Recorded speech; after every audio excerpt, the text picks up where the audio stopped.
Hello everyone, my name is Nomad and welcome to episode 1 of my Path to Mayhem series. In this series, we're going to go over the absolute fundamentals of Borderlands 3 and Moze, explaining mechanics, action skills, anointments, weapons, gear, and leveling builds to help you as a new player to stay on top of your game on your journey to level 65 and higher Mayhem difficulties. But before we get into the video, I just let you know that I've been streaming Arms Race, testing builds, and hanging out with a bunch of just generally cool people over on my Twitch channel. So if you're keen on hanging out and doing just that, I'll be putting the link to my channel in the description down below. And if you're new to the channel, and if you enjoy this video, please consider subscribing too. Cool? Cool. So, upon starting the game, you may have decided to make the right decision and play Masera Hayasinian Yanlun Alamir Andreevna, or Moze the Gunner for short. And you may be wondering, well, what do you do from here? How do you get to the point where you start initially playing the game to being able to use the most powerful endgame builds and just absolutely crushing endgame content with ease? Well, let's start with the basics, shall we? Upon hitting level 2, you will get access to your action skill, and you can get either Iron Bear or Iron Cub if you have DLC 5, the Designer's Cut. Both have their strengths and weaknesses, and we're just going to quickly go over what each of these action skills actually do. Iron Bear, as the name suggests, is a big old mech, and just basically focuses on doing insane amount of burst damage, just, generally crushing enemies in a gigantic mech, dealing a bunch of different damage with a huge variety of different weapons. And Iron Cub is there for those who prefer more of a summoner / pet style build, where you can get a companion that fights alongside you for a little while. Both of these action skills allow the use of different anointments, but that's something we're going to hold on to for a later video. So, once you select your action skill, you'll see that you have 3 or 4 different skill trees, depending if you have DLC 5 or not. Each of those skill trees promote a different playstyle and synergize differently with different gear options. Now, I've already made videos on each of Moze's skill trees, so I'll be brief in this one. But before we continue, there's a few technical words I want to get out of the way, so you guys understand what I mean when I'm talking about them. Those 2 words being hardpoints and augments. Hardpoints are the weapons that your Iron Bear or Iron Cub will use. So, let's take bottomless mags as an example. And the hardpoint for this tree is the miniguns. Following on from that, we have augments. Augments change the way your hardpoint works or fires. So, whether it be, in the case of the miniguns, making it shoot cryo rounds instead of standard kinetic rounds to freeze enemies, or turning your grenade launcher into a freaking nuke. You get the idea. So, now you know what hardpoints and augments are. What do you do with that? Well, now you have the skill trees themselves. And like I said before, each promote a different playstyle. The bottomless mags tree promotes a very bullet spam playstyle, giving you lots of mag size and ammo regeneration, with the Capstone, aka the final skill, ability giving you constant ammo regeneration, allowing you to dish out constant streams of bullets to those who dare stand against you. The Demolition woman skill tree focuses on a very explosive playstyle, giving you splash damage, Iron Bear and Iron Cub damage, and the Capstone ability giving any of your guns the chance to do splash damage, which is, in most endgame builds, a very critical and decisive factor in the power of this build and what they can actually be capable of. The shield Retribution tree is one focused on big shields and straight damage, and is an all-round solid tree, with the Capstone giving you immediate shield restore and damage if your shield breaks. And finally, we have the Bear Mother tree, the most recent skill tree 4, that released alongside DLC 5, the Designer's Cut.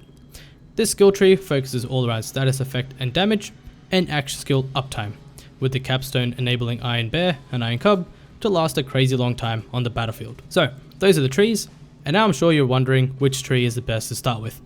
And the short answer is, do whichever one you feel like you enjoy the most. However, if you want damage right off the bat, the Shield Retribution tree will be your best bet in my opinion, giving you access to some early game damage reduction, gun damage, and access to what is arguably the best Iron Bear hardpoint augment in the game, capacitive armatures. So for the first 15 or 16 levels, I suggest maxing out Armoured Infantry, putting a single point into Security Bear to increase the survivability of your Iron Bear or Iron Cub, and also maxing out Drowning and Brass for a hefty 60% damage after 3 easy kills. Putting a point into Experimental Munitions will also give you some nice incendiary damage on critical hits, which enable you to deal bonus damage to health-based targets. Overall, combining these skills together, you're going to get some nice early game bonuses for yourself and Iron Bear as well. But now with the early game point investments out of the way, this game, Borderlands 3, is all about the guns. So, what legendary weapons can you get by the time you're that level? And for all intents and purposes, let's assume that you have finally landed on the planet of Promethea. By that point, I would have assumed that you would have cleared the droughts on Pandora, Ascension Bluff, and potentially Meridian Outskirts. This means that you can get access to a small handful of nice legendaries to use for a little while at least. Those include the Barrage from the Butt Munch in the Droughts, who spawns after the side quest Skag Dog Days, the Kill-O-The-Wisp from the Undertaker in the Droughts, who's also a mini-moss that spawns after the Undertaker side quest, and the Skexil from Scrack in Ascension Bluff. What exactly are these weapons? Well, the Barrage is a nice dialed burst assault rifle that deals a solid amount of damage and is highly accurate for long range engagements. The Kill-O-Wisp is a powerful melee shotgun that shoots balls of lightning that arc to nearby enemies, dealing damage over time, and extra damage to shielded targets, since there's a shock element. And the Skexil is an incredibly powerful COV pistol that can tear through your enemies like butter, and also comes with a bladed attachment, so you can stab your enemies with the ferocity of a small army of samurais. Now, speaking of elemental damage, I think it's a pretty good idea to quickly touch on how elemental damage can boost the damage of your builds. And in the game, there are 5 different elements: fire, shock, corrosive, kinetic, cryo, and radiation. Kinetic being the 6th, but also technically not an element, but I figured I'd mention it anyway. I'm going to put a picture on the screen up, courtesy of Mental Mars, whose channel I will link in the description. And as you can see, it's a lot of numbers, but don't fret. What you need to know is this. Fire damage is best for flesh, the red bar enemies. Shock is best for shield enemies, the blue bar. And corrosive is best for armored enemies, the gold bars. But you might have also noticed the 2 other elements, cryo and radiation. And as you can see, both have their strengths and weaknesses.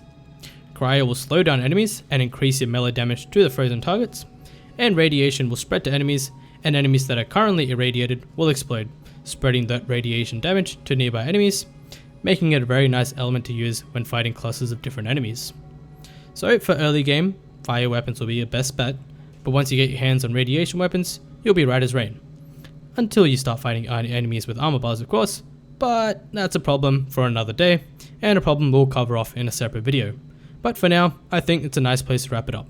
In the next episode, we're going to cover off anointments, relics, and a higher level build involving some fancier weapons.